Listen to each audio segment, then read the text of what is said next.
So, ladies and gentlemen, I just wanted to introduce you to Justin Zimmerman. He is the founder, CEO of Buy Your Goals, local agency here in town.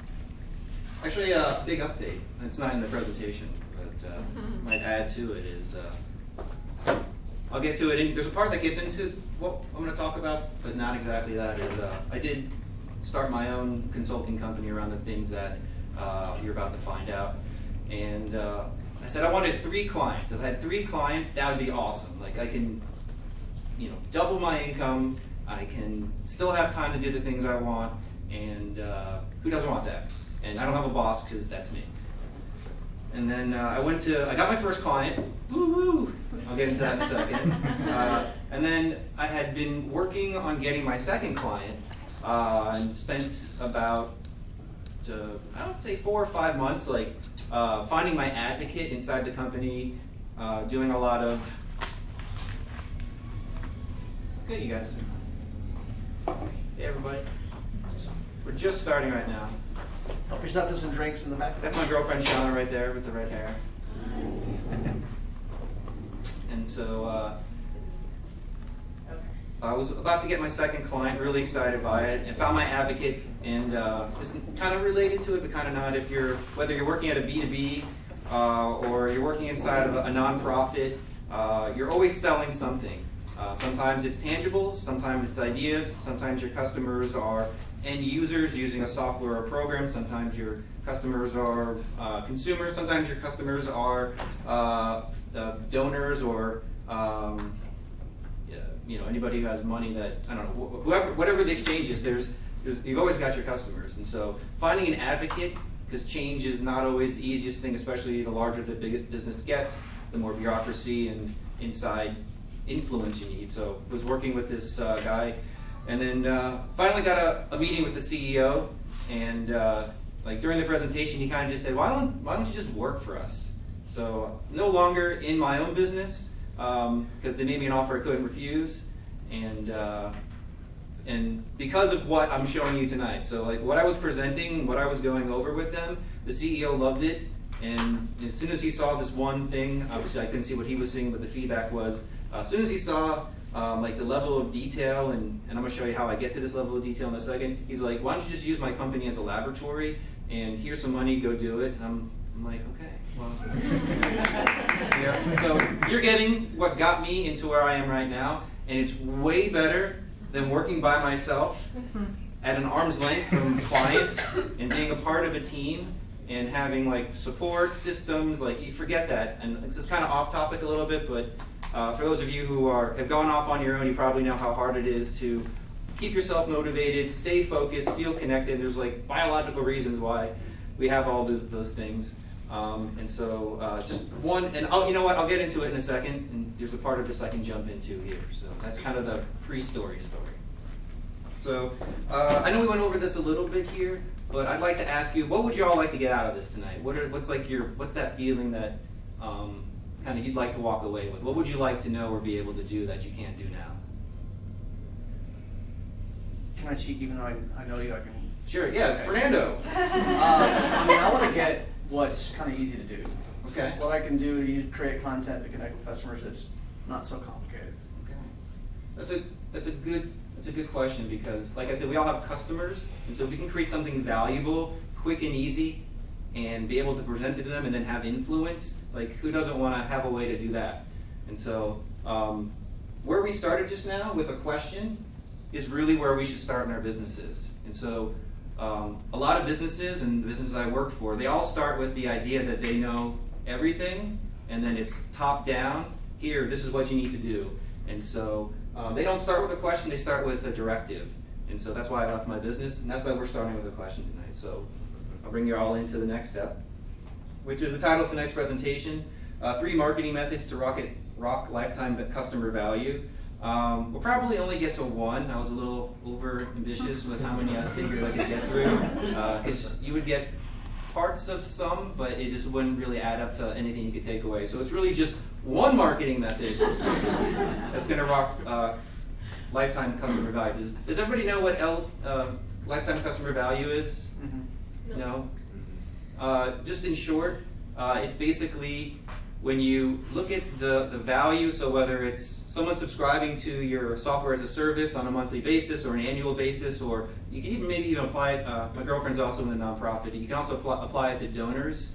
It's basically the amount of money that you spend to acquire your customers, your customer acquisition costs, and then minus the cost of sales, so how much did you spend to actually get the sale, and then the duration of time that they remain a member, and you can do some other, or remain a customer, and the amount you can upsell them into, or other products and services. So it's like the full amount of what a customer's worth, which helps inform how much you can spend to acquire them. So it's kind of helpful to know, if someone stays with our company for 5 years and they're worth $50,000, it's okay to spend $2,500 per person to acquire them. So a lifetime value is an important number in the software as a service world. So the company I work with now is a software as a service, so they kind of influence my thinking. And I hate writing; it really sucks, and so it's hard to do. And that's why we're here. So I kind of already gave you a lot of my story, so that's already taken care of. I consider myself a recovering copywriter. It's true. I kind of just didn't choose to be a copywriter. I just happened to be good at putting words together. People are like, hey, you can do that, so do that. And then I did. And then it started turning into a world of pain, as my friends from the Big Lebowski would say. But one of the companies I worked with, actually two of the companies I worked with, we ended up becoming Inc. 500 winners. The company I moved here to Austin to get my start in where I'm at now, we were a very popular product at the time of like the mortgage crisis, and it was really helped a lot of real estate agents and banks work together, and we became the 21st fastest growing in the company, the 21st fastest growing company in the United States in 2011. And then things got better in like 2012, so the company actually went out of business for a number of reasons, but one of them being, they said they went out of business. So I worked with another company, and both owners of those two companies were very like charismatic leaders. They kind of had the vision of what things were going to be and be like, and it was just very top down. And it was a fun environment to work in. I mean, who doesn't want to work with charismatic people, lots of energy? But when people shift, you've all probably experienced like you're told to do something, and then the next day you're told to do something else. And then you're always kind of constantly being spun around in different directions, and you're like, I'm trying to build like a process, I'm trying to build systems, I'm trying to build stability, I'm trying to like create my job so it's less hectic. And when you have leadership that has like a fluctuating vision, or they're not quite sure on like what their product is, you end up in a place where you want to quit your job. And so what I call it is toilet paper marketing. The reason why I call it toilet paper marketing is because, oh, that went away.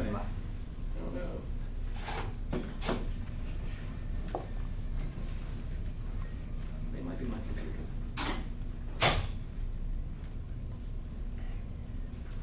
All right, so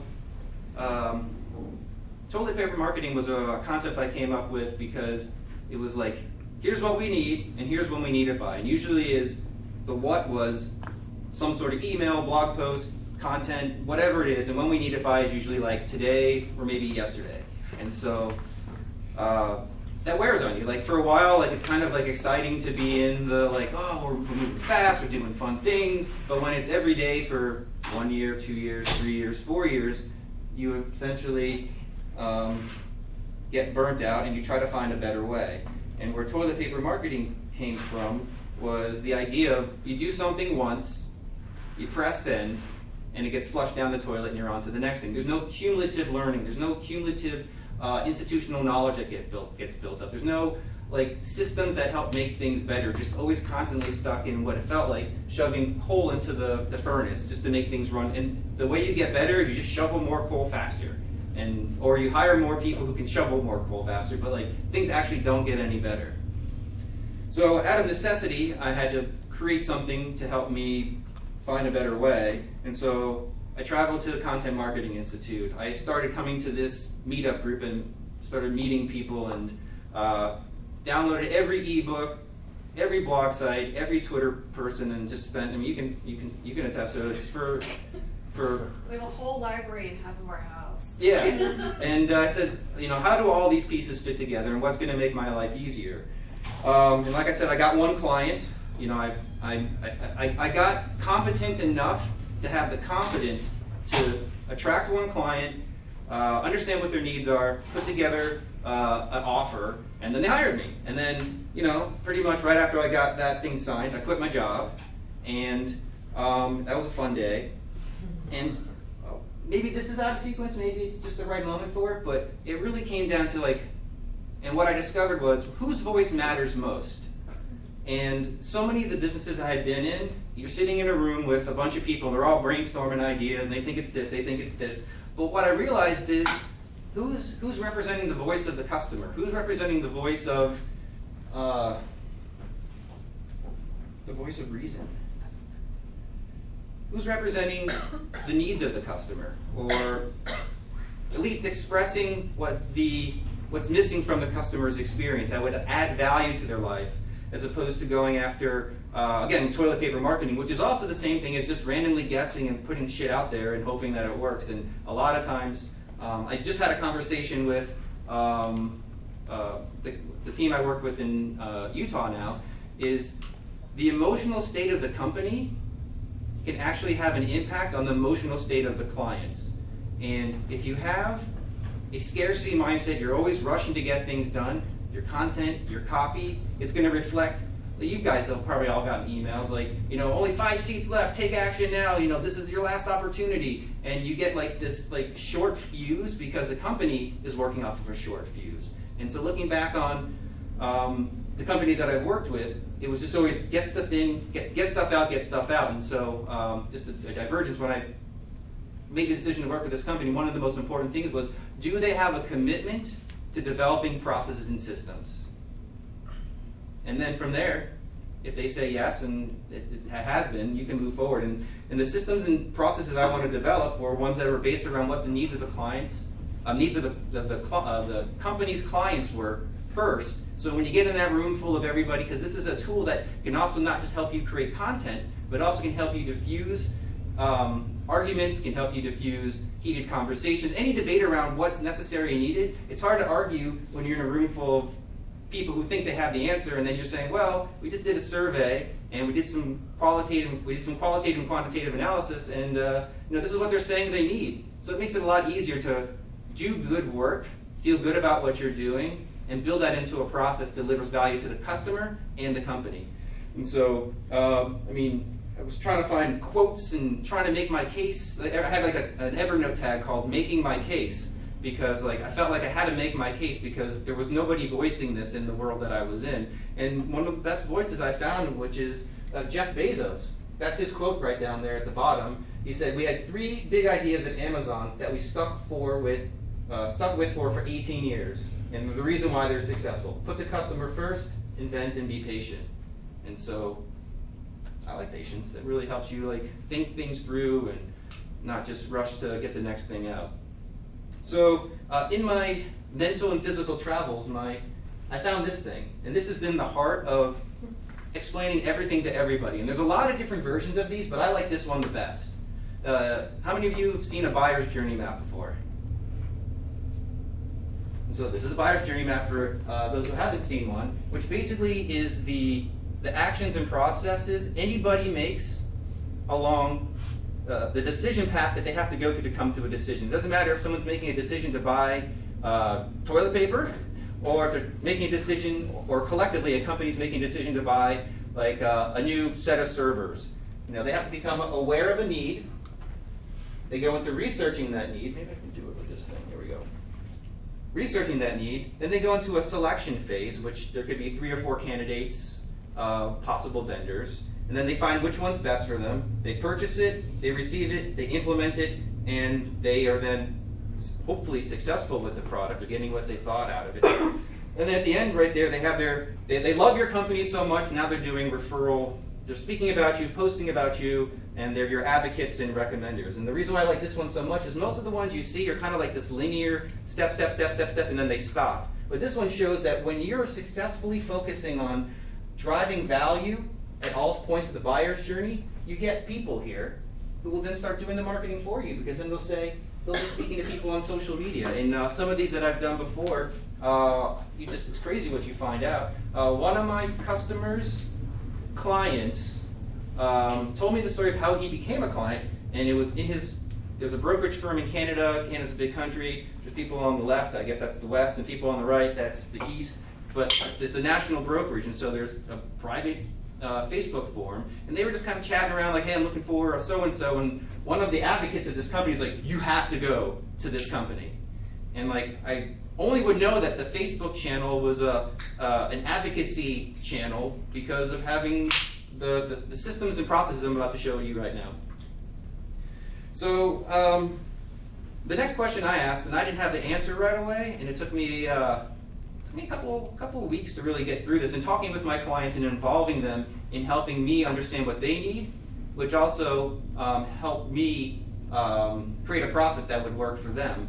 That's another big takeaway, which is don't pretend to know it all. In fact, the less you feel you have to know it all, the more open you are to asking questions and receiving way better answers than you could ever come up with on your own, which is really the heart of the MatchMaker Method is, and you're going to love it when you see it. Sounded like Donald Trump for a second. You're going to love it. Amazing, amazing. So when I looked at this thing, I said to myself, where's the most amount of value? At what point? Because you have to start somewhere. You can't do everything. You have to pick one point and then dive into it. And so I did this part of the presentation before, and I thought it was kind of fun. And so just by show of hands, how many people think this is the most important part, like the number one? Research? Need. Oh, need. So if you're, so let me put it into context. If you're a marketer who's trying to find where the most value about why your products and services are the best, what point do you think you should go to find out more about that information? So maybe that Ask wasn't them. Huh? Ask them. Exactly. Ask them is the way you find out. And there are different customers at different stages. There are customers who are in the need stage, the research stage, the select phase, purchase phase, all the way through. And so my question is, who do you think the most important people are to ask to find out what are the best things about your products and services? The unhappy ones. Complaints. They're good. They're good. The recommenders, I would think. The recommenders are awesome. In fact, those are actually really hard to find. And so the answer would be recommenders. If you already have an advocacy program, you would definitely want to go to them. They also might be biased because sometimes, when you fall in love with a person or a product, you're kind of like blind to really talking about the things that you may not want to say or hurt someone's feelings. But there is a lot of value in here. Just to jump to it, the one that my clients and all of us came to a decision on was actually here, the successful customers. And the reason why we thought about that, and it's going to play into why the next step coming into this is going to be important, is my answer was, let's go to the number 4 stage. And my client's like, no, the number 7 stage is better. We went back and forth, and I came to agree with him because he said, if you focus on your successful customers, the people who are implementing your products and services or experiencing your products or services, they have a way more hands-on use and interaction on a daily basis, and they're doing things with their products and services in ways you can't even imagine. You're not them, and they're going to be doing things that if you could find out the most successful implementations of your product or service, you can then discover the different use cases. And not only will you be able to help the people who are just starting and receiving with it on how your product or service aligns with it, but then you're also giving the people who have not yet made the decision to buy a view into what's possible for them. So we focused on the number 7 point, which we just would call successful customers. And once we had that information, we were really able to move forward.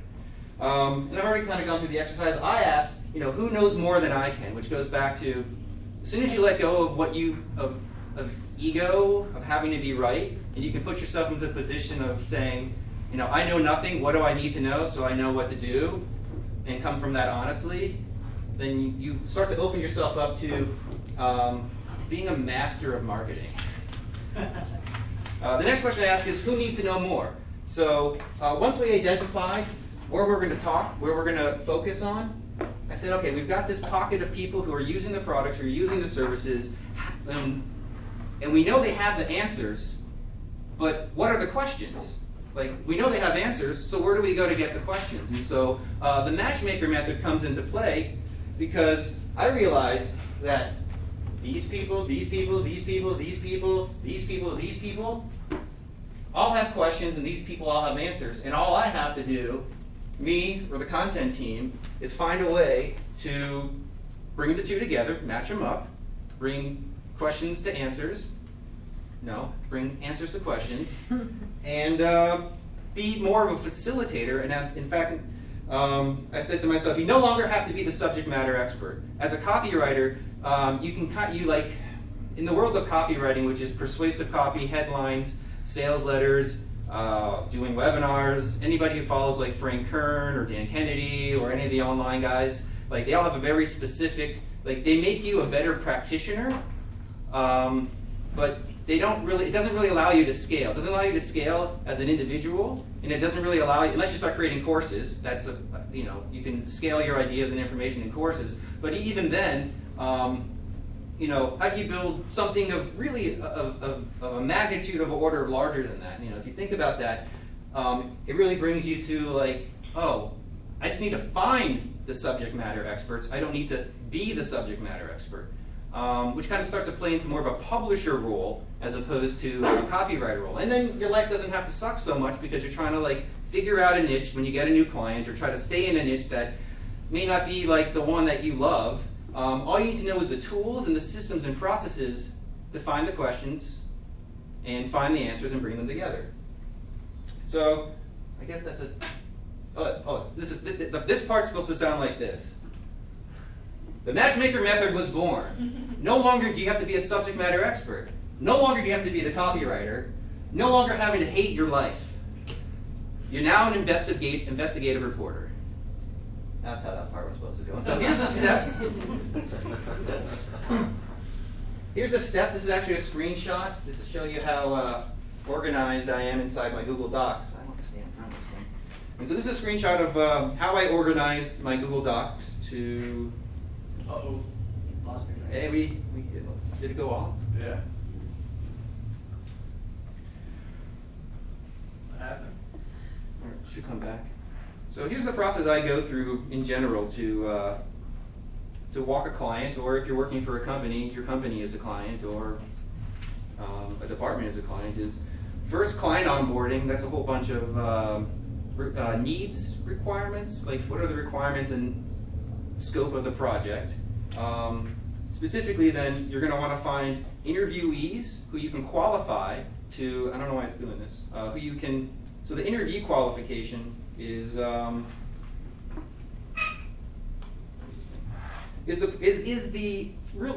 second step in the MatchMaker method, which allows you to discover who has the questions and who has the answers, and it's in the form of mostly a survey that then turns into the next part, which is an interview. And a little side note on this is like the ROI of content. Who's heard like the ROI of content's like kind of hard to figure out, and like, show me the results, and they're like, well, I can't show you the results because we haven't done anything yet. And then they're like, well, I can't give you any money or a budget to hire anybody until we have results. And so you kind of have a catch-22. And so I heard Robert Rose, I follow his podcast all the time, real good. If you want to follow somebody and you want to learn about content, that's one of the things I started doing, is I didn't even know what they were talking about. I just started listening to it. It was like a foreign language for a couple of months. But started listening to the Content Marketing Institute's podcast, P&R, with Polizzi and Rose. This old marketing. And just start listening to it every week, or as much time you want to jump into it. And you'll just start picking up the terms and how all the pieces fit together, and you'll learn a whole lot. And what I got from him, which helped me diffuse the budget bomb, meaning there's no budget, is what he calls getting results in time and getting results over time. And results over time, like here's the traction with our content marketing and the data and all the insight that you get, that doesn't happen right away. But then you also have to solve for results in time, which is more of a campaign based. And so I took that, and that's another one of the benefits of the matchmaker method. You get something that provides value internally to help you understand the processes and systems, because that's what you're trying to build in the long term, your value over time.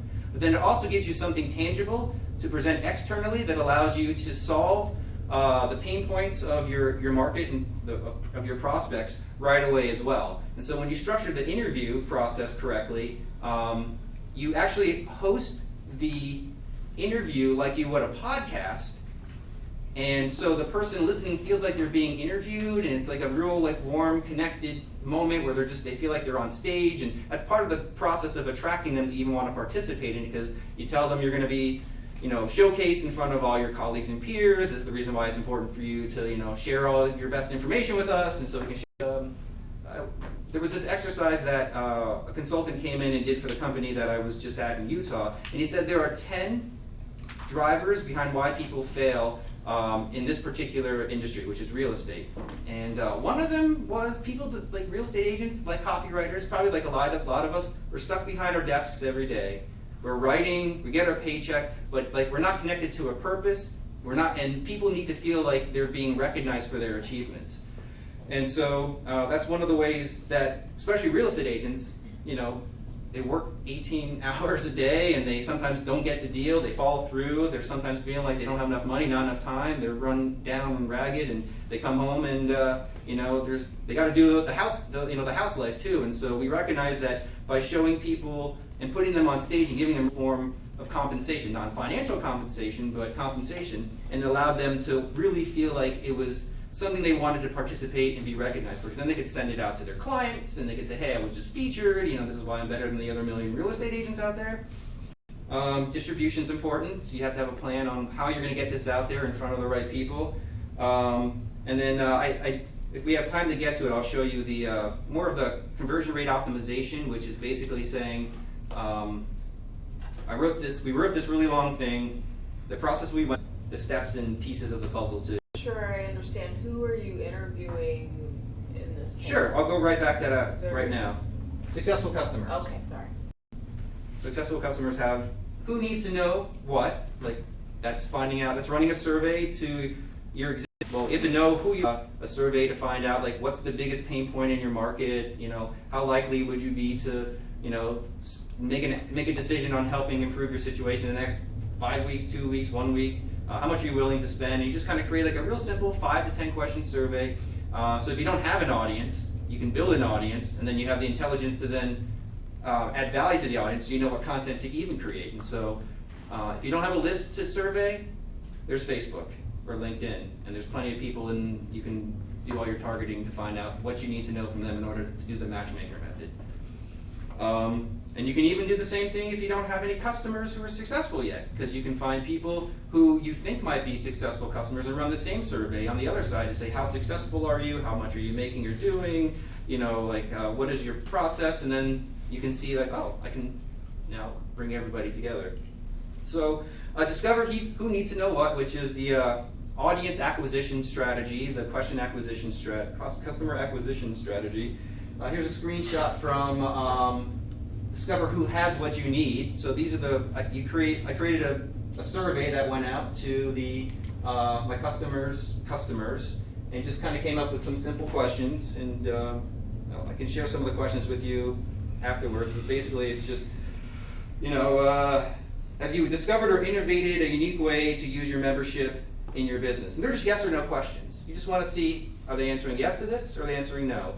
And then you just do a quick little conditional formatting, and then you can start to see, on a scale of 1 to 10, how do you think about this? On a scale of 1 to 10, and then you can start to see, this person rated themselves as advanced. They're making $500,000 a year, they've overcome this, and they've done that, and you just visualize who the people in your list that have the answers for you. And then you call them up and say, These are successful customers. And yeah, this is the successful customer questionnaire, screener.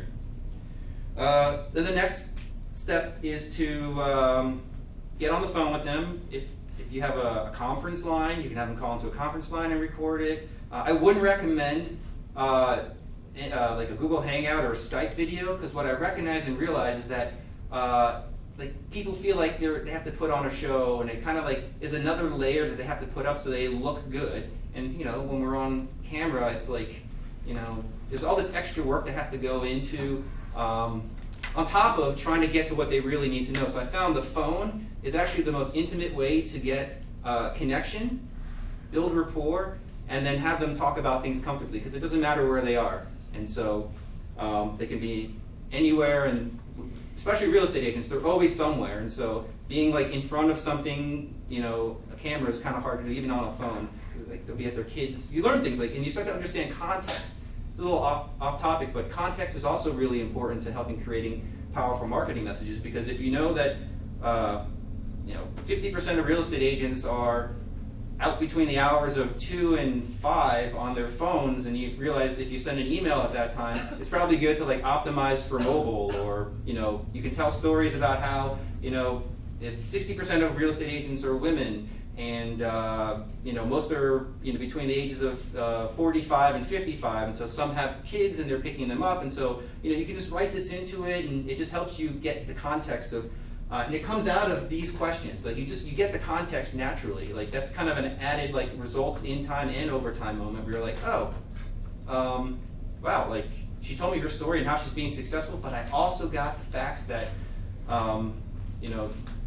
real estate agents who are in this range can be spoken to in this way because this is what their life is like. And then that creates bonding and trust, and then they buy your product. So when you're done with the interview, and if you have any more questions about how to do one of these interviews, you can come up and speak to me afterwards, like what steps and what order, or what software, what, any of that stuff, just come up and ask.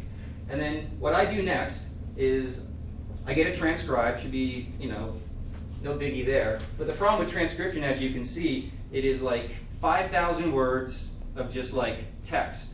And that's the bad thing. The good thing is it gives you like a really rich template to start, which goes back to the reasons why you don't need to be a copywriter anymore. You have to become a good editor and because if you're asking the right questions, if you're asking the right questions on the screener survey, and you're asking the right questions on the interview, then you've already done all your writing work.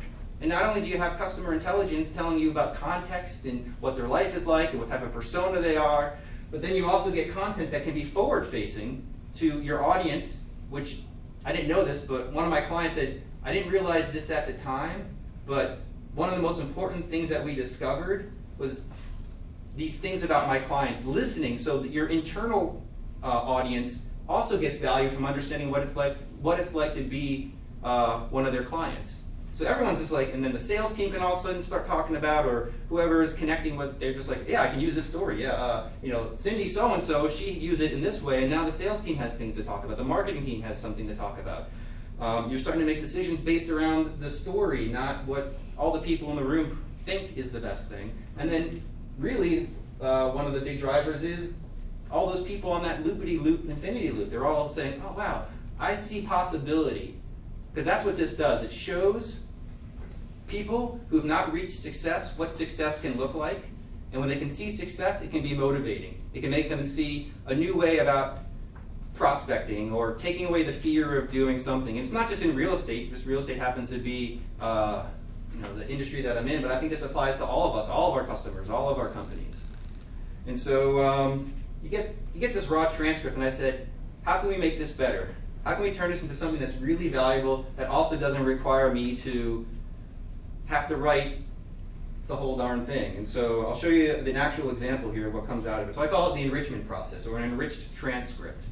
And so the enriched transcript says, all right, we've got this like block of marble here, and so how do we chip away at it to like create the Da Vinci of marketing here so anyways, I'll take you through it right now, and I'll show you what it looks like and how it's constructed.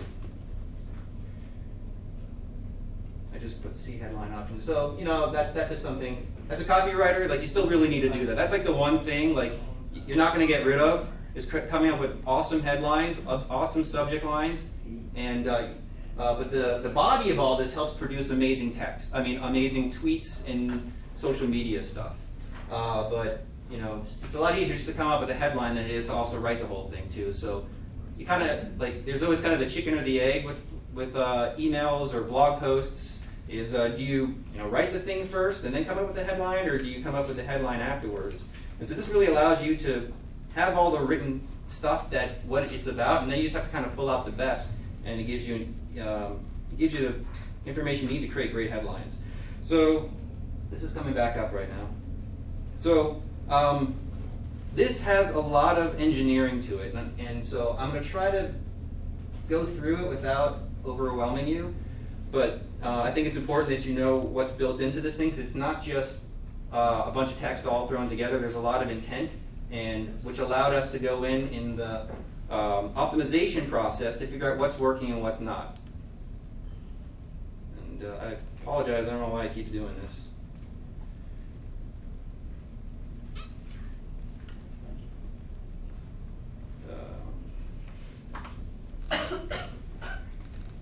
It's not even giving me the option to get back on.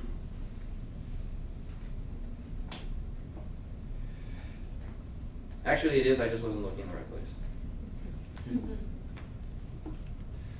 So, headline, I create a bunch of headlines. I'm unfortunately just going to move through this. I'm not going to open up another doc. So, start with the headline, come up with a sub-headline, which my clients' preferences had an impact on this, and so the headlines are a little bit softer than the sub-headlines, but the intention was to highlight the name of the company, who they're about to learn from, what stage of the buyer's journey they're on, the name of the person to give the person credit, her previous history, her previous job history, so people can say, a math teacher can make $525,000 a year. Don't I hear all the time? So it's kind of like grabs them, and then which is different, and then the value proposition of the company and the people who are clients of the company also believe in educating. So it's not selling, it's educating. So like in that one little thing, you're able to put together like 4 major things that speak to someone who's a member. And if you're a member, you're like, oh, she's a member, she's doing this? Or you're not a member, oh, I'm not a member. Maybe I should become a member because I'm not making $525,000 a year. And then shows you that it's not about hard selling, it's about educating. Now, here's what I call, so I've designed this to provide both a vertical and horizontal reading experience. And so some people, and I watch like hundreds of videos of people using this page, and you can use software like Hotjar or Crazy Egg, and it like will track a certain number of like video recordings. And so what you see is there are a lot of different ways people consume content, and you want to like get good at understanding who your audience is and how they consume your stuff. So I just kind of threw everything into this, and I said, well, there might be some people who, like me, want to listen to it and just listen to it. So I took our audio, edited it up, put a little I don't know what's called, intro bumper, and then they can play and listen to it. And then I just gave them a quick table of contents so they could jump around and see the major points. But then, if people who want to listen to it, because that's the horizontal experience, they can just sit there and like literally the player thing moves to the right, and they just sit there, and that's their horizontal experience. And you can even, we didn't do this, but you can even up convert the audio into video and get slides, and you can add a whole other layer. Didn't do that, but you can also do that. And then that's that whole section up there.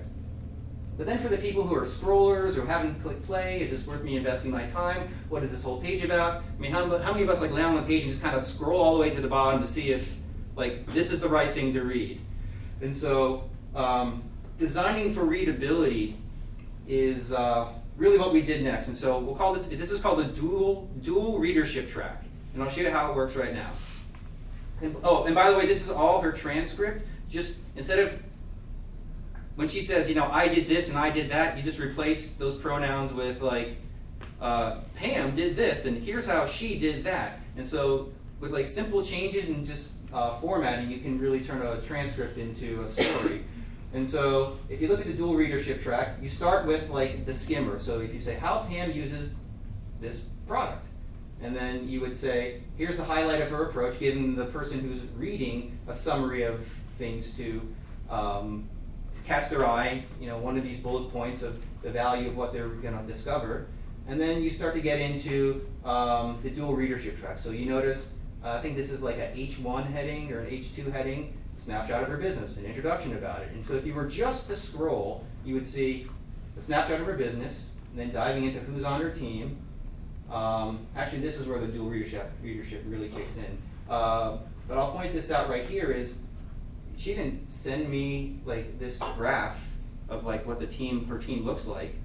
I just, listened, and it was part of like the structuring, and then when someone's coming, they're like, I don't know what the percentage is, maybe you know, Fernando, but like how much of content like is visual or whatever like that stat is, you know what I'm talking about? I don't know, man. But anyways, the number's high, and It's pretty high, yeah. yeah. So like, if you're trying to increase the, which is a really important metric I discovered, is active time on site.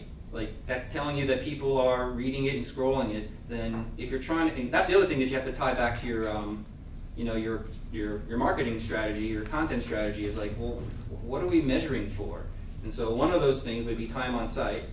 And so visuals really help with that. So anyways, she gave me that, and just kind of threw it in there. It's just an easy thing to create, and adds a level of visual reading to the transcript. And so the dual readership track really kicks in, and here's how it works. It's like, kind of like, here's what happened when a buyer called, and then here's the details. But if you don't read the details, you can just come up to this next one, which is I think at H3, is she emailed these little charts which answered their questions and objections. And then, here's the charts from the thing that she talked about, and these are actually her quotes directly from the conversation. And then, they said, let's go ahead and start looking. 3 weeks later, she had him under contract for $350,000. So it's just like the skimmer gets the story, the person who just wants to find out that one thing sees what's ever interesting them. So you're just trying to catch them in every single way. Not catch them, but like engage them. You're not trying to hook them like fish, but you are trying to capture their attention like 2-year-olds. And then this is just more like visualization of the content. Like she talked about this amazing listing. It's like kind of hard to think about an amazing listing if you think about $2 million. Like I got this $2 million listing. Well, it's kind of important to find the listing that she had. And so, that makes a much bigger impact when an agency says, oh, I'm going to list this thing. That looks like a good commission to me. And how'd she do it? Doing that thing above? Oh, well, maybe it's worth the $20 a month to sign up and, get this program.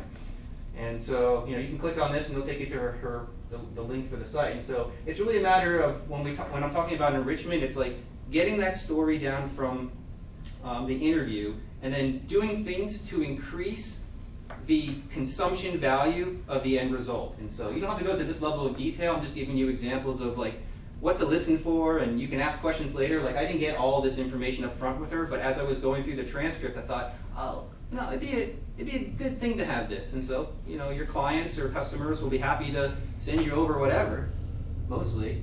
And then she talked about a postcard. I had her send over the postcard. She does this. And really, this kind of continues on, using the dual readership track, taking quotes, and using a standard way to display quotes. And so I just decided to put a line on the left. And so people who are reading this will know that's what a quote looks like. And then, she talked about as a teacher, just there was some awesome, like this was something I spent like probably 5 hours trying to find the right one. So I'll save you all the time right now and tell you that, what is the name of this chart? I said, what's the name of this chart? Like, how do I even find, like I knew what I wanted to represent, but I didn't know how to like name it in Google to even like give me an example. And I spent like maybe 5 or 6 hours on it. And, I checked out, all the different like image sites, and I was up until like 1 a.m. and I'm like, oh. And then I found it, and there's like a huge collection of them, and they're all pre-done PowerPoints that you can just go in there and like do this stuff with. And so if you all are interested in learning what site that is and where to get those, just let me know at the end here.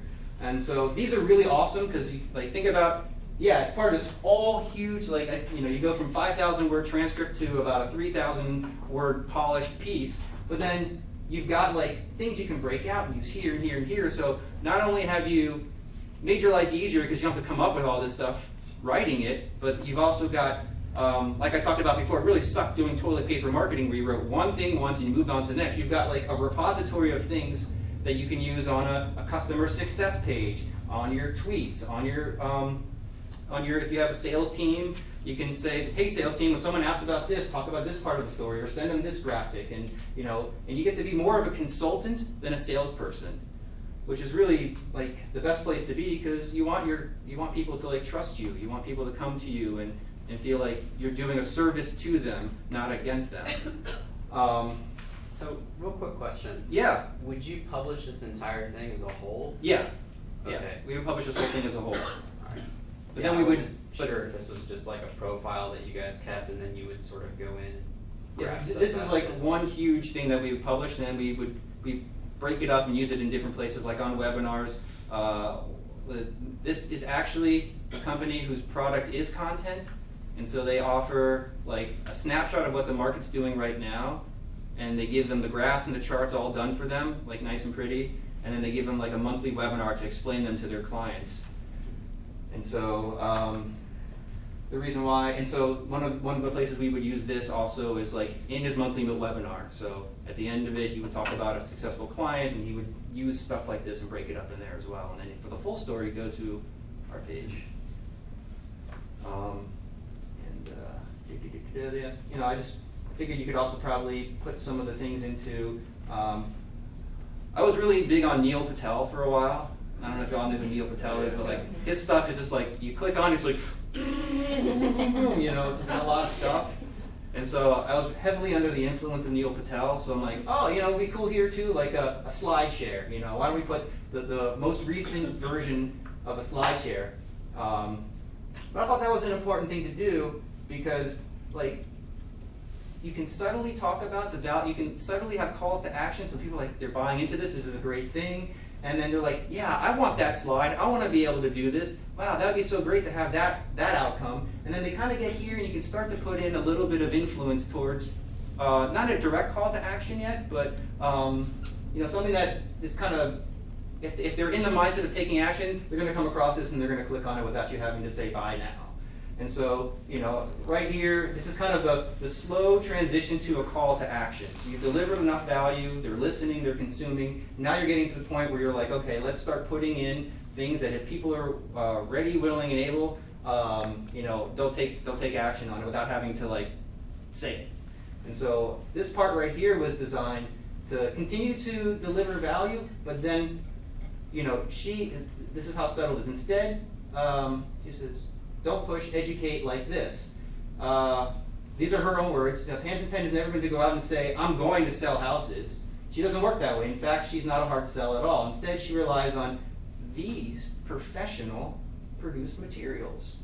And this is like, would be a slide from professionally produced materials. Like, oh, I want to see these professional materials. And that's a way to get someone to the product demo page and how to talk to them. Yeah. I don't know if I would use this anymore for a while. The name of my consulting company still is Buyer Goals, so you can understand the goals of your buyer, and that helps you understand what content to create. And I thought a big part of why people do things is they have like a driving purpose or point to their life. I mean, I think we all do if we really drive into it. And so I was trying to see for a while if my clients, what the different types of like what I called in that screener I showed you before. Have you had like any sort of adverse or any challenging circumstance in your life that has led you to becoming a better realtor, better marketer? And so then I knew there'd be a story and an emphasis behind it. And so she talked a little bit about, you know, her challenges personally and how that fuels a lot of what she does personally. And so try to make it feel more not just, again, it's an interview. You're connecting with the audience, and it adds a level of humanity as opposed to just tactics and strategy. And then I like this question. This question was a good one. You're getting her to say the things that you wish you could say. And so when someone calls up your company and they say, yeah, tell me about your product or service, and then you're already starting off with a bias. Or you send an email and you say, here's what find out more about our product and service. Someone's already receiving that. They know it's coming from you and a company, and your intent is to sell them. And that's not a bad thing, because if your product is really good and it does what it's supposed to, people should buy it because it's going to help them. Good products get bought, and people enjoy that. But there's still always just a natural level of skepticism, resistance to doing something. So this part right here was based on a question that gets, and this is really matchmaker style right here, is this gets your client, and the question is from the phone interview, if you were to meet a new agent or someone who doesn't know this product or service, how would you describe it to them? And they tell you. They tell you all the sales points on why they bought it, why it's good, who it's for, and it's a testimony in a sense, but it's a testimony in the form of a story. And so most testimonies that you get, it's like, you're at an event, they put the mic in front of you, and they're like, hey, tell me why this event's so awesome. And you're like, because you're putting a microphone in front of my face. You know, and so you feel like on the spot, and it's you know, candid, but not in a good way. And so that one question alone helps you get the story of why it worked. And it'd be nice if this thing stopped doing that.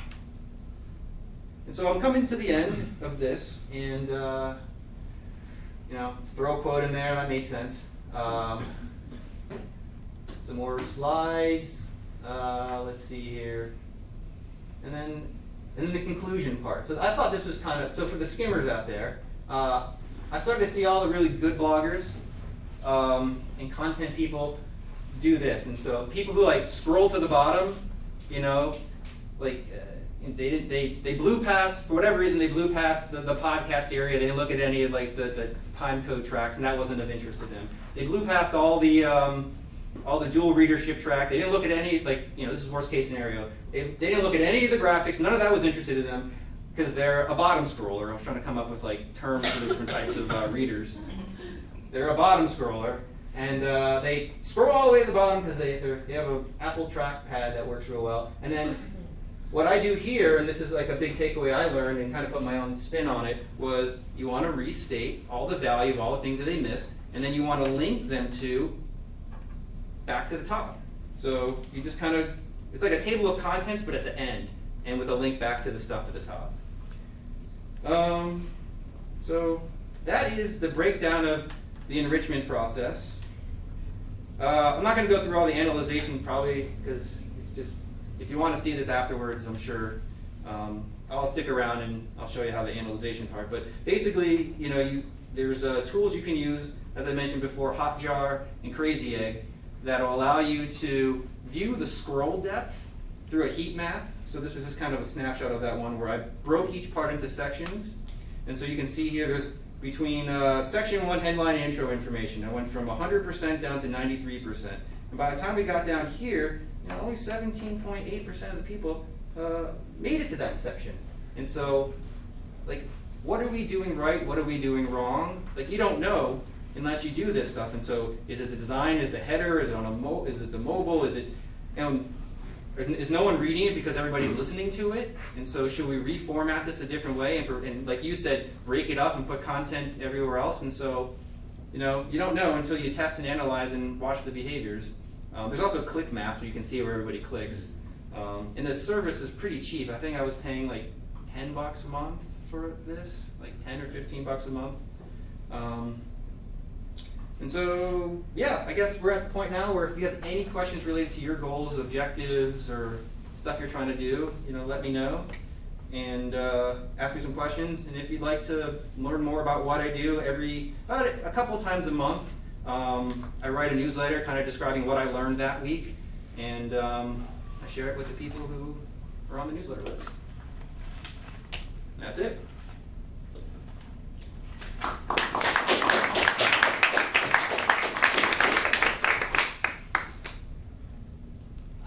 I don't have so much a question, but a comment. When you were going through the enrichment process and the enriched transcript with the headlines and the images, etc., I just got this sensation that I was actually looking at a long sales letter, but in a good way. Right.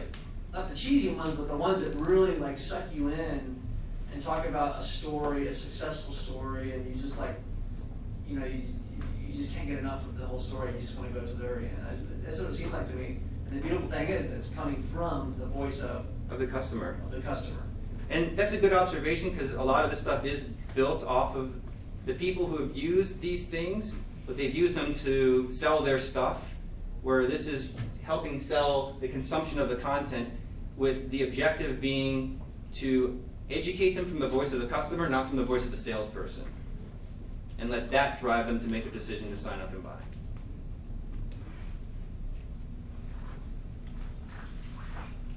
Yeah. So how much does this the process change, does it have a lot of factors that depend on the kind of product that you're selling? No? No, it's really Yeah, give me an example and see if we can do it right now. like a new TV show or a new movie, something like that. Yeah, so are we talking about like a blockbuster movie? Yeah, say it's Avengers 6.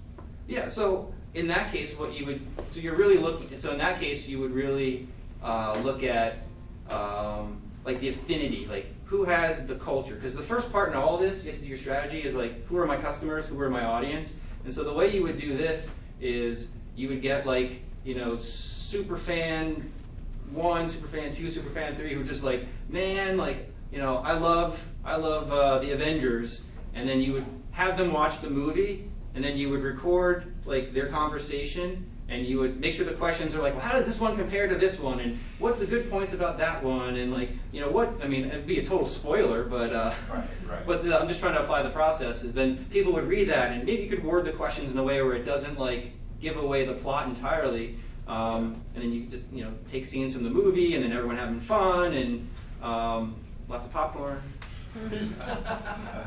Bribe them with popcorn. Yeah, if you had like a review site, you know, try to get Stan Lee to do an interview with you or something. Yeah. I don't know. So I have a whole new theory on the structure of the universe, completely changes all theoretical physics. That's what you have? How do you get people to listen to it? Well, again, it goes back, I mean, I subscribe to a whole bunch of those on YouTube, so if you have a whole new theory on the structure of the There's no universe. Big Bang. Yeah, you know, the unified theory or whatever it is. It's Well, prior to the Big Bang was the dead universe theory. In other words, everything's just the way it's always been. The static Yeah. universe. They had another name they used to for it. You look at a telescope or a microscope, and Yeah. I looked in both many times. Nothing's standing still. Everything's changing. Everything's moving. yeah. But yet, throughout history, much of science simply accepted it through Einstein's time. The universe is static. It's the way it's always been. Then they came with the Big Bang, and I said, "That's a big baloney." And so That's you're the saying, how do case. I use this to... So I have a whole different theory, Yeah. and when I start talking with physicists about it, they short circuit. They say, "No." Well, one of the big tenets of this... They're completely invested in the Big Bang. So one of the things that makes this successful is like you've had a process or a system that has demonstrated value, and you can describe value and how you measure it in any way that it makes sense for that situation. It's a little outside the normal realm of this stuff. So, I mean, I thought I'd throw everybody off a little. I mean, I would say that, you know, the way to approach something like that would be, you'd have to find some people who buy into your thoughts and add legitimacy to it. And then what you'd have to do is then get those people to help you create the content around it. And then you would have kind of a talk show that gets transcribed.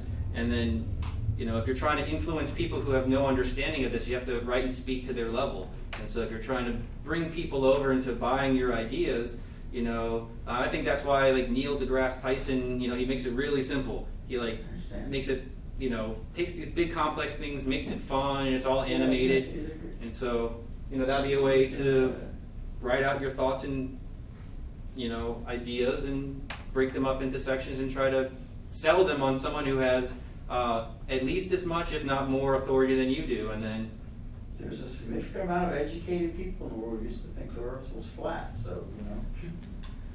well, I mean, I guess all you can really do is get into spaceship and as proof, they showed how advanced their science was because of the incredible structures they built, like castles and things like that. I've got a question, Justin. yeah. In terms of the word length, you said this ended up being about 3,000 words. Yeah. Have you done different ones, and is that sort of an optimum, or does it depend on the content? That's part of the testing process. Your audience is going to have a saturation point, and you're not going to really know what that is until you test and do it. I was trying to, there's really no such thing as best practices.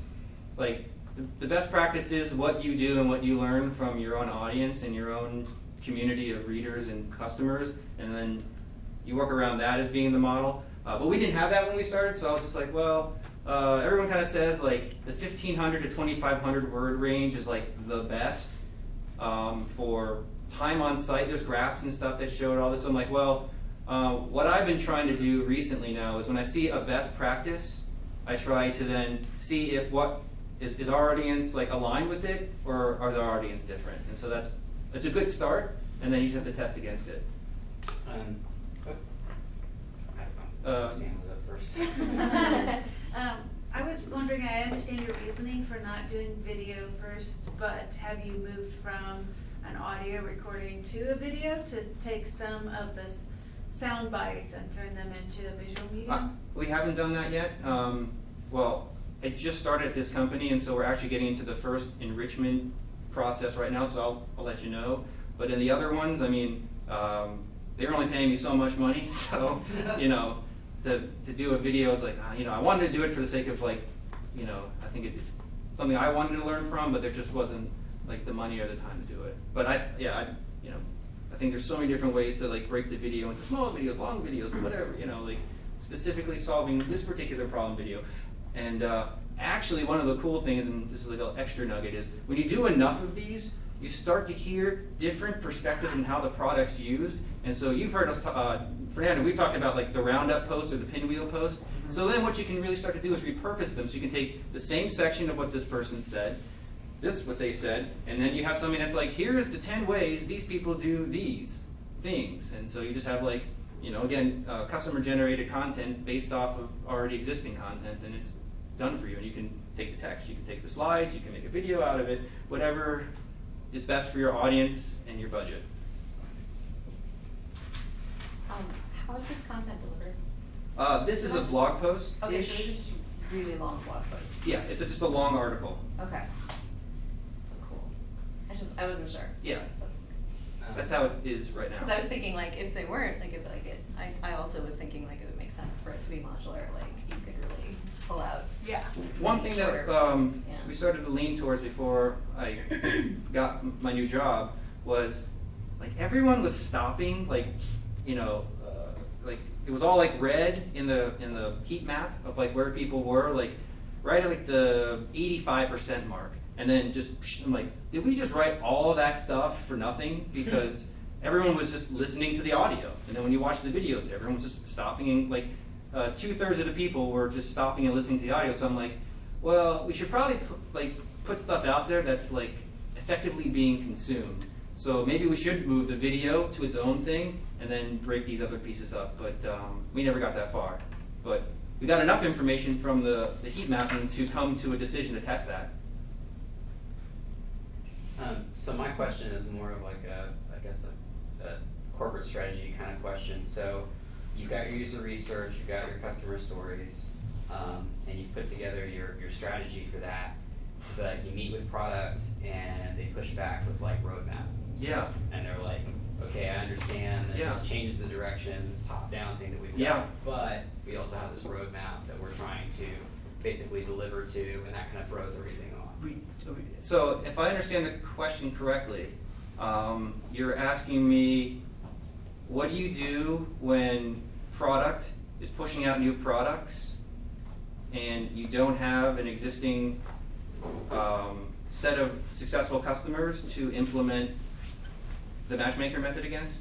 Well, no, it's more the fact that like what you said, you've done that, you've got the successful stories, and you brought that together to create that story that you're pushing out there. Yeah.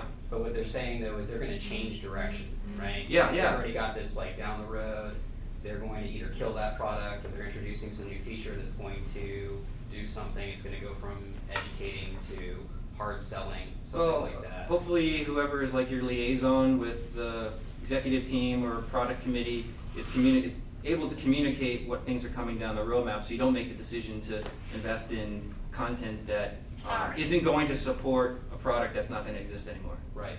Or I guess you could say too, like you would make the case to have this be sort of an ongoing thing. Like how often would you do this particular exercise? Well, ideally every month. Depends on what we came to is like, if I would have known what I know now, I would have asked different questions at the beginning of the interviews. And what I came up with a concept called product splintering, and so, or feature splintering. So some products have, again, people are going to buy your product and use it in a way that you're just never going to know unless you ask. And like they're going to implement it and have super success in like this one weird way that like is helping them attract, in this one case, like agents referring customers from California to Hawaii because they saw a presence online. It's like, oh, who knew that that is also like a way to get referrals from agents? We wouldn't know that unless we would have asked. But the train of thought has escaped me.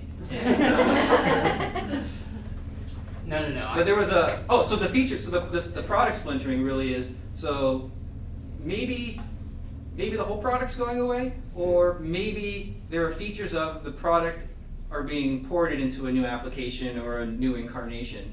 And so the value that can be derived from them is still valid.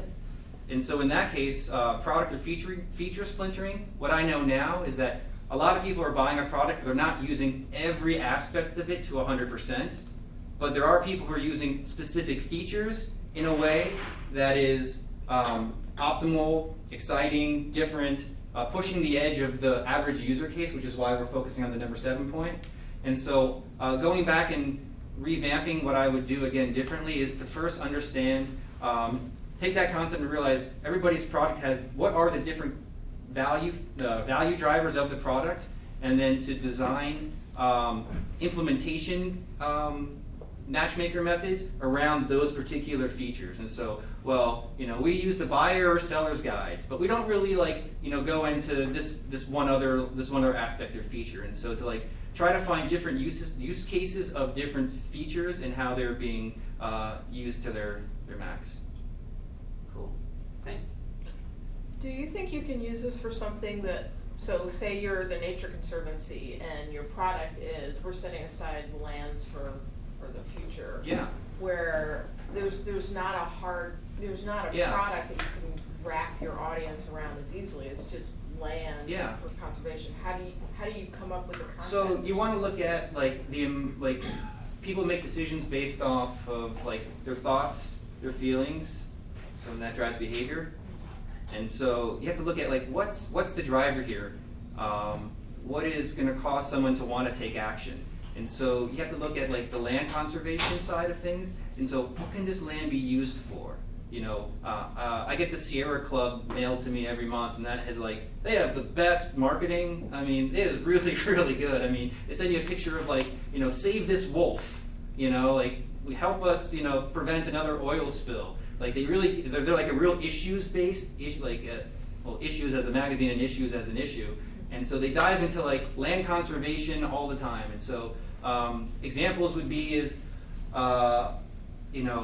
so let's go back to the subject matter expert. So let's find out what's the purpose of why you want to conserve the land. What is and then who has the subject matter expertise that can articulate it in a way that can make your case for why it needs to be conserved. And so there's probably a range of issues that fall underneath the why this land should be conserved. Find out who those people are. Try to bring them into hey, we're trying to do this thing, and then build a list of questions on why this is important, how it can have impact, and then you can do local people who talk about it, international people, and then you can build out one of these conversations and then share that with your audience, and knowing that not just the subject matter, so it's about matching the people who have the knowledge, the people who have the questions, but there also might be cases where people don't want to hear it. Maybe it's I don't want to know about that. You have to really get past that, and so you have to make sure that you're asking questions to the person over there. Because my model right now is it's based off of people who are driving towards something. They want to get this. But in your case, there might be people you need to convince who are trying to, I'm just guessing, I don't know who, or oppositional. And so, you really have to look at it from the point of view of, am I trying to go after oppositional people? Then what does the message need to be to them? And how do I construct the survey and conversation so that person's giving me the things that these people need to hear in order to drive that action? Can you apply what they're saying into your general content, in presenting your product? Does it have to be in the this format? No. This is. Because you mentioned you can use it in like your social media or Yeah. whatever else. So how many, in what ways do you find the most effective reuses or multiple uses for your content like this?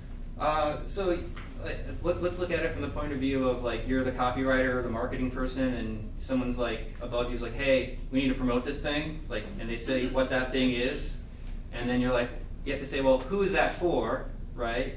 And then you say, well, we've got a case, because we know who it's for, then we can go into the person who's already answered it, and then you can take whatever piece you want and put it on any channel that those people you're trying to reach and influence are on. So you can borrow a headline or an infographic, or go on Pinterest and take that thing.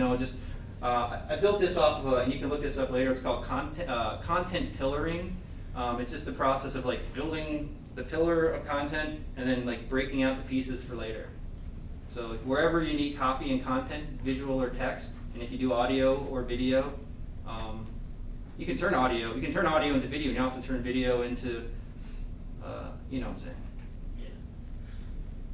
In response to her question, I think Nature Conservancy magazine actually profiles big donors, and they get to talk about why they care about nature and how good it makes them feel to donate it. So that matches up with your idea. Yeah, so that's the other side, is the people who are like, oh, please, like, take my money and do something good with it. Well, then just all you have to do is tell me like what good you're gonna do and when the good's gonna come, I guess.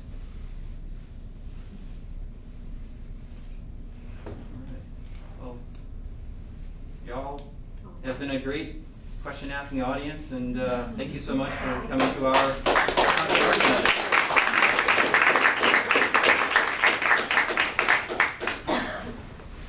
And don't forget to go back to the website, because next month is going to be the happy hour.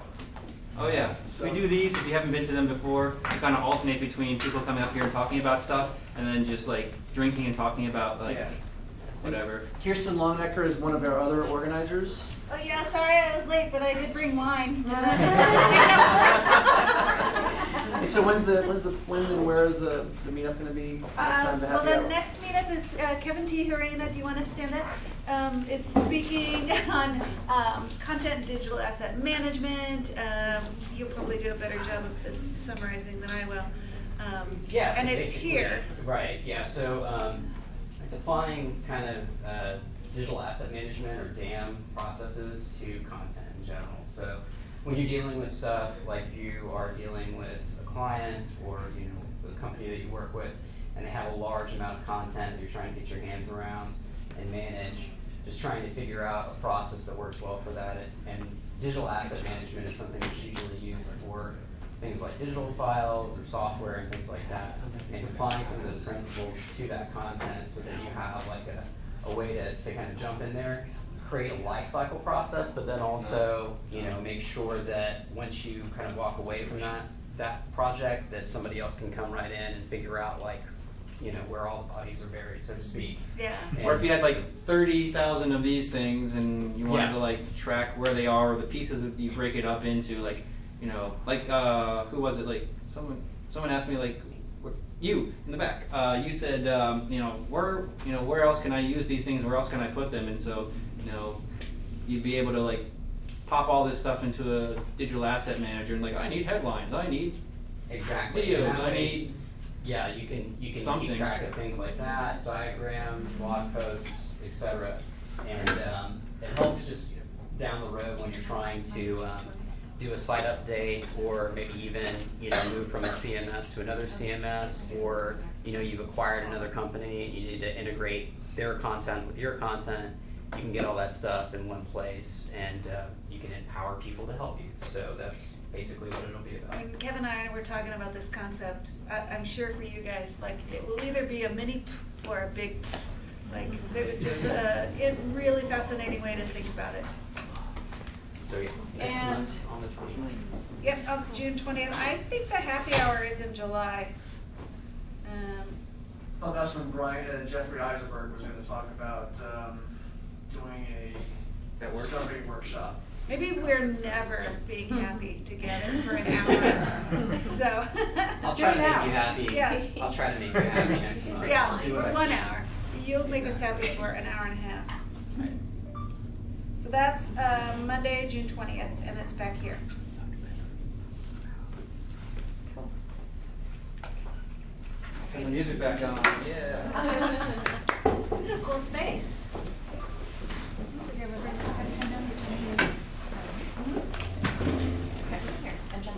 Definitely a winner. What? But I'm definitely a winner. Yeah, this is like way beyond my, I was like, yeah, I can't believe, I feel bad because I'm like, well, I've never done any of this stuff. Well, mostly like, yeah, and a lot of it's like just making sure stuff doesn't go out of date, kind of like keeping the plate spinning, you know. Not a lot of, okay, how do we, you know, make more people click that button, which is kind of like, I totally know you and I totally didn't recognize you either. So, yeah, so. I know, I remember you at the last meetup over at Build a Sign. Yeah, and then, but we met like at a Facebook party like 2 years ago and stuff, and I follow you on Twitter too. So your sister helped me find out how. Okay, got it. Yeah, my sister. No, I went to a. So anyway, like the tools you talking about, I was like, oh yeah, I've heard of that, but I've never, you know. So I feel like Slack is like, well, I should probably do some of that stuff, you know. It's all, but it's like you're scratching the surface, you know. I'm sure there's a ton.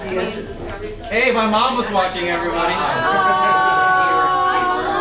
Mom. Yeah. It's kind of expensive. So cute. Yeah, Like, very I managed mean, for how much time went into that? Maybe not about I think it's pretty much the most widely used. You know. Thanks for that chat. I have a lot of studying to do, I guess.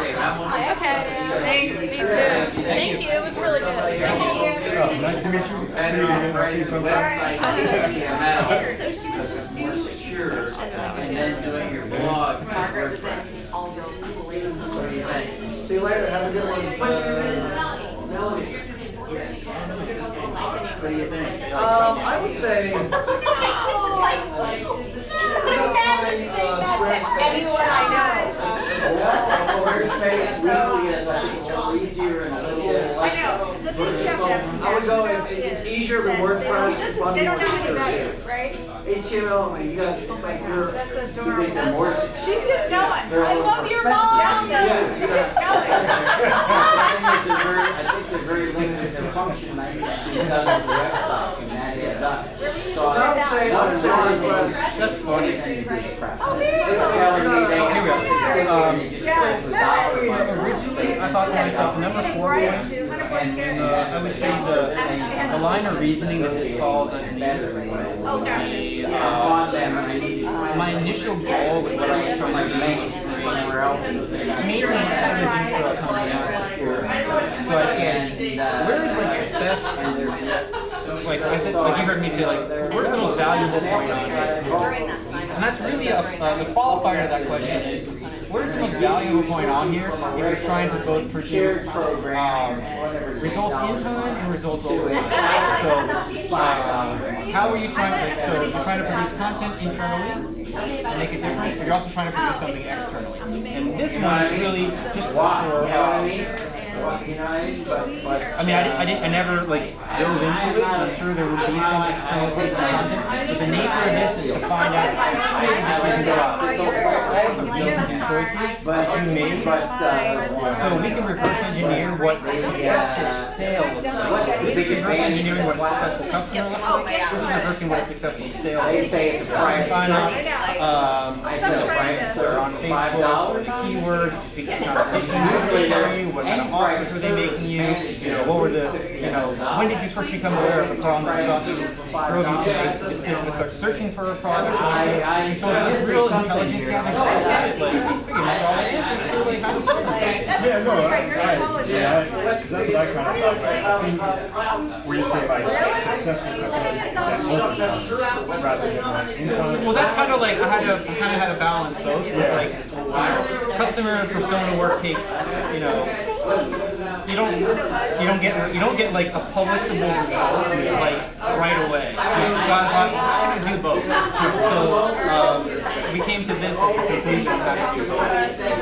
Because people all throughout the year listen to somebody here, but like how can this person speak to this person? Maybe they can help speak to these people. They can help influence that. That's how we do it. I'm just going over this thing. I thought this was the new mass transit plan. It kind of looks like that. So your instincts are right, and that's the reason why we went with this one. Is this produces both result in time and over time? This is more focusing on producing results over time. You have to do like a month or 2 months worth of research before you can even like really come to a conclusion on like what do we create. And then you're only then optimizing for like acquisition. This helps optimize for retention. And maybe I didn't go into that enough because that's where the LTV comes from. So maybe you're helping me add something in there. Where's the most LTV? Yeah, I wasn't gonna win with that. People might feel your background that is indicative of Tiger eye. mind. So just what I like to You're a tiger eye. Yeah, So anyway, what we Yeah, you're the tiger. marketing and I didn't know what this was until somebody told me. I just bought it because I like the way it looks. Very nice mineral. And I had a magnet, and part of them, some of them are, Yeah. we have a creative team in my house. There's also a blue tiger eye. That's possible. yeah, I got this down the street. Somebody was there. There's a mineral store over there by 38 and Interstate 35 across from my Hancock shopping Yeah, site. like I know that place. There is Like, another company. It's a store, but it feels like you're the mineral. yeah, I know what you're talking about. They're really nice people. I would love that. I love minerals. I love stuff. You're a mineral man. Yeah, minerals. Oh, I live in Colorado Yeah, Springs. Ross. I know. My daughter's in school in Greeley right now. And the other one's finished up school there. Yeah, this thing is awesome. Man. This was Steve's greatest accomplishment. Credit for the phone. This, in my opinion, is much better than this phone ever was. I hate touchscreens. Entirely used to. Yeah, I wouldn't mind this being a touchscreen. Well, it's alright as a secondary function, and it's alright on a wall screen My or other on a daughter portable graduated from device. Or the bigger one. I would probably get the bigger one. Yeah, I know. And then my daughter got And I know people have the shakes. You know what I mean? They're really. I'm on a. You know, I'm moving. You know what I mean? Like, Yeah. And also, when the pages are loading, you tap on something. By the time you get there, it's already moved. And you're running Yeah, back. that's frustrating. Yeah. No, I designed that. She also went This is to good a site copywriter and I'm the first diagnosed case, and I had to diagnose myself in order to do it. Yeah. I'm an obsessive compulsive designer. really well. She negotiated a great salary. Well, once you feel like, Well, once you get bit by the design bug, I have learned to This was tell her the to advocate, even if you don't get the top advocate. of laptops. Now there's the Pro. The Pro is just an Air. I mean, it's really it's Air 2. You know what I mean? I just found the reason why, like, I like Going with the solid state drive and shape and color and it was like the best thing to ever happen to laptop. One thing I would have liked the screen to be And she got it. because I mean, I'm sure they have their reasons, which probably are well, not like. 3 weeks at vacation, Yeah, and then 2 but- weeks that they send her other places. that's the problem with I laptops know, is. she's amazing. So And I most was all like, these devices other than a desktop, so my solution is I got like a Bluetooth keyboard that's the size of a smartphone. I buy it from Amazon for $20, and that way you can sit back and type and because no, you're not. I was at the chiropractic. So the same These question things I say have for been all the phenomenal for their business I bet. because Yeah, I'm at the. I never had a backache until I had If I did literature a or laptop. English, which you love, or a computer actually. or it would take. And I said, no. Yeah, I gotta. I used to be a land surveyor. I walked up and down the road with heavy equipment. And I still had it's actually It's the same energy. if you start walking, I've been starting the to get chiropractor showed me pictures of people's, your neck's supposed to be like this. It's like this. Pictures of people, like Bernie and Trump, Trump used to very lot, cluster. like a lot of I don't know about Bernie, I never saw writers, pictures so of that's him. that's not. And he's also like close to That's like just me. They're both. Well, a lot of I'm writers. 74, he would be the oldest president we've ever had. Yeah. But Trump's 69, he's not that much, you know what I mean? Yeah. I don't know Some when people it just, was. you know, I mean, a lot of people are in the grave. Sometime. He died. Yeah. And not just pushing. But, Push through things. She's only got a handful. but some people just, you know what I mean? Yeah. Know what works and what doesn't. Yeah. So tell me, what do you do? What do you do, like? I pretty much try to find innovative ways to create content experiences for my customers and work. So that's a great thing to discover. So I need to build a bunch of websites because I'm a thinkaholic and I got all these ideas and all these digital magazines and newspapers, information sites, news theories on things that I want to put out there and all these things. But I have a problem. I spend hours. I pick up a typewriter, come in, I go brain dead. Doing something crazy. You know what I mean? Yeah. But I can. Try some I can. dictation stuff on. Right. Well, I use the voice dictation because I can't type, but it's not very accurate on Android or iOS. I think it's much better on this because it's going. That's one of the reasons I want to get it because that I want to use it. You know, I was very close to Peter. My other eyes are tiring out, but because this goes through the processor instead of through the airwaves. Yeah. The voice dictation technically is very good, but the processors and a lot of the smaller devices are really not good enough for the type of text readers that do it now, even though they were 15 years ago. Yeah. They work very well. Until Mac Power 2001, they actually work great. The voices are better quality. Yeah. The actual readers are actually have to hold it back and forth. Marketed the wrong way. Sold to the insomnia.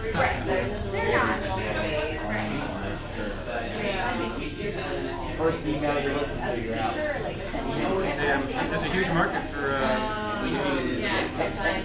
It's just been slow, monotone.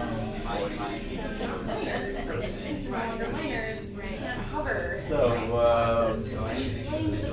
I need to find ways to build these websites quickly. And I've looked at things now, one-on-one,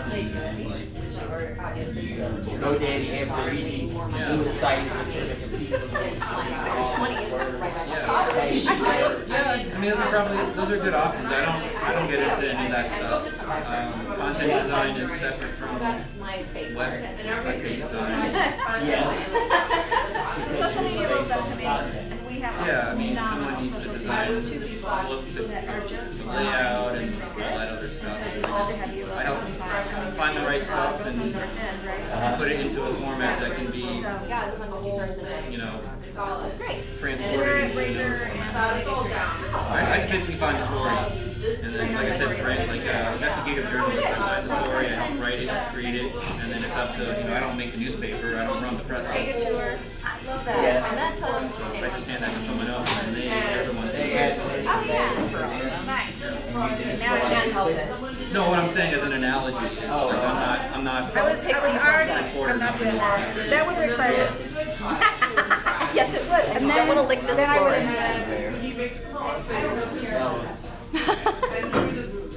Like the mom. They used to always used to come up with some words of property. And I said, I'm a land surveyor. Land surveyors don't show property. We show boundary lines and other Right, that makes sense. Kind of Courts set property line. I can't set property line. I'm a reporter, MatchMaker, I show what's there. And that's for other people to decide those issues. Okay. I see there was a gentleman, a scholar, and there are many of us. Thank you. Okay, good, very good, thank you. Thank you.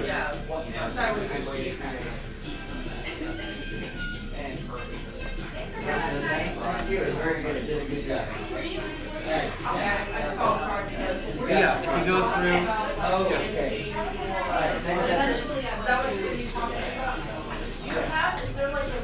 I need to do this now. Is there a process I did implement before then? Like a tool or a system that makes folders? Do you have any quick fixes? Because I'm just setting up my own, and I'm like, Scrap my I have a bunch of random notes, and I came here page, 20 minutes all my good ago. ideas get Google Docs, random notes. Because it was like I said, it was like I was trying to fit too much in So bad. for one thing. Like, it could go on forever with that. That's true. And you know. Try to figure out what like user purpose layers can use.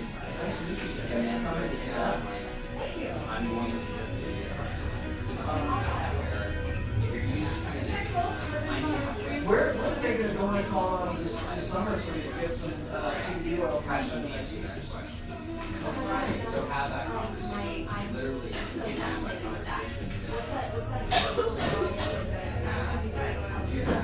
Yeah, it's a special oil. I'll be right back, guys.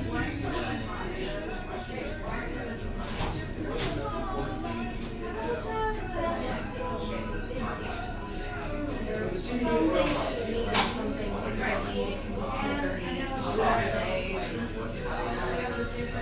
Well, when this comes from a particular strain, Really important thing for clients to make sure THC is low and whatever. that's I find like the number one like Yeah, the trade-off of cracks. It's not behind is I was at the level where people are trying to the like is it, high. like it, and it's like, oh, Yeah, this you is know, not it's the other actually thing. a So very I well-known thing now. redefine my process to Sounds something like like that. you It's saw- like, okay, this stage you sign off, this stage you sign off, you sign off for a while, you sign off for constant seizures. okay, sign off, bill, sign off.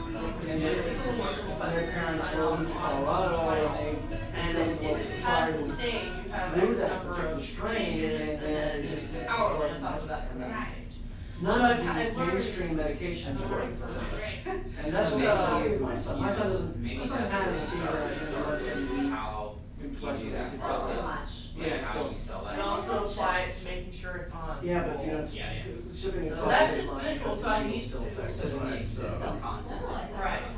Let's say Well, you they're have doing blog posts clinical that trials are on it right specific now, things. actually. Yeah. And so they're Maybe you're thinking missing probably blog posts about beginning of this particular set of 2017 will be process. available, And you start commercially creating available blog as a posts to FDA go approved through drug, that still. process. Right. Right? You want to start, because he's still, I mean, he's on some major, medications right now. Infographic for how you go through and do your research or whatever. I heard about having, we talked about pillar content, but having what they call that pillar, something else. We're having a part Not evergreen, we're but having straight. one with our neurologist. It was one of those. Tomorrow. And the idea He's the one is that quarter picks up with So you some have friend of his who specializes in this in like Colorado. He says, big I can't write it down to you because it could, page like, in court, it could come back to me. manifesto, But I and can then you tell have a you, bunch of like, things linking verbally. to it that are related. So he's in As points of entry, and I thought that was really interesting. He has So like it's a kind of, and then you have pillars, version and of I it. did get It's pillar like, content. you got the coolest So, accent. and How you doing, Mom? I kind of was in this. Thank you so much. A while ago, this exercise is really you can write about something, you're limiting yourself, and you can't write. I was like, no, you can write every aspect of that. I'll get Bruce. I got her to. Sorry, I kept you. No. Nice to see you again. Alright. Yeah, that's That's how you get out my secrets, my professional information as well. Fred, do you? Great talk, Justin. I thought it was going today, and I just checked it while I was sitting here, and I still didn't see it, so it should be. Hey, good to see you again. So I came in here like. Good. Oh, good. Yeah. You know what, I think we can actually, Good. we have, Yeah, they recorded what's this. new? So I'll find a way to Are you gonna share the slides at all, or? See that? Yeah, I always find that's good. You should just hold. No, it's totally I'm not sure. Right, yeah, the same way. So I was trying to write something baseball, and try to like, you're on the third one, and I'm trying to look over. You know what I'll do? I'll then go back for the It video. really kind of like Pull out blew all the the things whole, that I said. what they call the screen belts. Yeah, but I. Railroad line. Google Maps, not Google, Apple Maps took me, all the restaurants, bars, built along with it, warehouses This big and building, shops hard, and things. I And, go to the front desk, where is this? And they're like, what? I mean, I have a whole. And then I look at the address and it says I want My friends who live there and moved to Austin and always say great things about it, but I never, I mean, I've never. I've been at the airport and It has a subway parking system. everywhere. We took their subway, which they call Marta, Easier. from the airport to Midtown. Yeah. We went to Ohio last week. Maybe Yeah, it's not we always loved easy it. down here. I got lucky because I don't know where there's something Lamar and no traffic heading southbound, and like I know. It's north, it's crazy. Yeah, I was hoping at the end of the day. For some reason, the traffic went south, it's crazy after like Boss was there and he. I think you're right. You know what? because I think it's I've been like. closures or something. Well, no, I've tried to hit north before. Marta's Like, really easy, I wish I'd known like it if I'm first. taking over buses, I start out at 7, and I try to go north and then north on the Lamar. Which is a PR But for. on the, Somebody's gonna give me the airport. oh wait, you know what? Yeah, north is always the outside. Oh, yeah, and then when they I'm got out there, coming it was a south. Marta station. Yeah, everyone This like is when I so was much heading down easier than forward. We got there at Yeah. 11 at night, and we just took the Marta into So, Midtown, yeah. and it was just a 4-minute walk from the Marta station to our hotel. Oh gosh. Yeah. Fun town. Well, I'm Weird that it has two kind of downtowns. Yeah, Midtown and Everybody downtown. uses malls and Midtown is like, everybody's it's like upset about a like, you do realize this connects to Burnet, which goes all the way downtown, right? Right. So, Yeah, all it's the just streets Burnet, are like then Peachtree and 45th. I think Midtown is where they have Georgia That's a good Tech, way to they get do downtown. That's the probably building where for Georgia everybody's gonna Tech go, they live in University. Austin and all. And Let's that's go where this back conference that I went to was at. It's Well, called, I know that's what I'm gonna Mobile do, X Festival, it was all about. Well, it's not all, it's not gonna be Mobile the whole marketing. thing's not gonna be. Really? I think it's just gonna be the express lane. It has to be just the express lane. And because it was at the university. And I there just was know presenters that like PhDs. instead of raising We've our done all this major gas research. tax by like 2 Yeah. cents on the gallon, So, we're I paying really $5, like PhDs. a dollar whenever They an actually go through exit, the discipline and of our doing highways are research sold and off in finding foreign countries. Yeah, that is. Defending them. I have to get into the details to really come to a conclusion. Yeah. You either become an entrepreneur. I'll tell you what, or I wouldn't mind you spending or like totally $1 to get down. And their own different ways. Grandma's still Right. named Marta. Yeah. Tell me your name again. Sean, I don't know, well, they Well, both do I it. know, I was actually, but specifically come here, not here, but like off Caesar Drive.